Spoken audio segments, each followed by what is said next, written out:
সুপ্রিয় দর্শক আসসালামু আলাইকুম। এই মুহূর্তে পাওয়া আবহাওয়া সর্বশেষ তথ্য যা আপনি জানিয়ে দেবে আগামী 24 থেকে 48 ঘন্টা বাংলাদেশ, রংপুর, রাজশাহী, ঢাকা, চট্টগ্রাম, সিলেট, খুলনা সহ কোথায় কোথায় কালবৈশাখী ঝড়ের পূর্বাভাস রয়েছে, সে সাথে কোথায় কোথায় বৃষ্টি এবং শিলাবৃষ্টি হবে সব কিছু জানিয়ে দেবে। ভিডিওতে আমরা রাত 9টার দিকে তাকাই তাহলে আমরা দেখতে পারবো যে বাংলাদেশের রাজশাহীর কিন্তু কালাই এবং ময়মনসিংহে কিন্তু আকাশে ভারী কালো মেঘাচ্ছন্নতা দেখা যাচ্ছে। সেখান থেকে কিন্তু বজ্র সহকারে বৃষ্টিপাত এবং কালবৈশাখী ঝড়ের পূর্বাভাস রয়েছে। এছাড়া যদি আমরা আগামীকাল সকাল 6টার দিকে যাই তাহলে দেখতে পাবো রংপুরে কালাই, ময়মনসিংহ এবং ভারতের গোলপাড়া, তোড়াতে কিন্তু আকাশ ভারী মেঘে আচ্ছন্ন থাকবে, সেখান থেকে ভারী বৃষ্টিপাত হওয়ার সম্ভাবনা রয়েছে। এছাড়াও যদি আমরা দেখতে পাই মঙ্গলবার 29 তারিখ যদি দুপুর 2টা বাজে দেখতে পাই কিন্তু রংপুর, রাজশাহী, ঢাকা এবং চট্টগ্রাম, খুলনা, বরিশাল সহ সমগ্র বাংলাদেশে কিন্তু আকাশে মেঘাচ্ছন্ন থাকবে। সেখান থেকে কিন্তু রংপুরে কিন্তু কালবৈশাখী ঝড়ের হওয়ার একটা সম্ভাবনা রয়েছে। সে সাথে রাজশাহী আকাশ মেঘাচ্ছন্ন থাকবে, ঢাকার আকাশে কিন্তু ভারী বৃষ্টিপাতের একটা সম্ভাবনা রয়েছে। এছাড়া খুলনা, বরিশাল আকাশ কিন্তু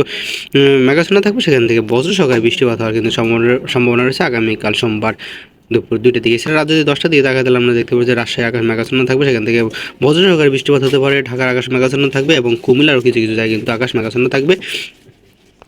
এছাড়া ভারী বৃষ্টিপাত হওয়ার সম্ভাবনা যে কি ভারতের আমবাসা, আমরপুর এবং আগরতলাতে। সুপ্রিয় দর্শক, যদি আমরা বুধবার 30 তারিখে দেখি যদি সকাল 9টা বাজে দেখি তাহলে দেখতে যে বাংলাদেশের সকাল 9টা বাজে দেখতে পাচ্ছি কিন্তু রংপুর, রাজশাহী, ঢাকার আকাশ কিন্তু পরিচ্ছন্ন থাকবে অথবা মেঘমুক্ত থাকবে। সে সাথে যদি আমরা সন্ধ্যা 6টা বাজে দেখি তাহলে বৃহস্পতিবার 1 তারিখ মে মাসের 1 তারিখে যদি আমরা দেখি তাহলে দেখতে পাবো যে কালাই এবং রাজশাহীর আকাশে মেঘাচ্ছন্ন থাকবে। ভারত এবং সিরাজগঞ্জ, সিংড়া, পাবনা, নগরপুর, কাপাসহ কিন্তু আকাশে মেঘাচ্ছন্ন থাকবে, সেখান থেকে ভারী বৃষ্টিপাত হওয়ার সম্ভাবনা রয়েছে। আগামী 24 থেকে 48 ঘন্টা আবহাওয়ার পূর্বাভাস। যেখানে আছেন ভালো থাকবেন, সুস্থ থাকবেন, আল্লাহ হাফেজ।